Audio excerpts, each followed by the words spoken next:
2005-এ আমি first tata football একাডেমিতে যাই।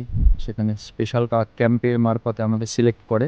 তো সেই 2005-এ আমার একাডেমির জার্নি শুরু, এবং সেখান থেকে ঠিক 1.5 বছরের মাথায় আমাকে ওখান থেকে রিলিজ করে দেয়। এটা বলতে কোনো আমার দ্বিধা নেই, অস্বীকার করার জায়গা না, ডিউ টু ব্যাড পারফরমেন্সের জন্য। তখনই আমার স্ট্রাইক করে যে আমাকে কিছু করতে হবে, আমাকে ফুটবল নিয়েই কিছু করতে হবে, কারণ ফুটবল ছাড়া আমার সেকেন্ড কোনো অপশান ছিল না। কারণ তুমি যদি দেখো, আমি রামকৃষ্ণ বিবেকানন্দ মিশনের স্টুডেন্ট।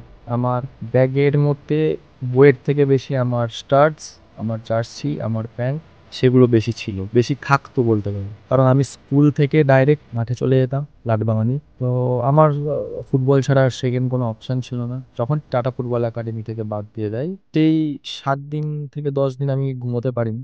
ওইটাই আমার টার্নিং পয়েন্ট বলতে পারি, যে আমাকে কিছু করতে হবে।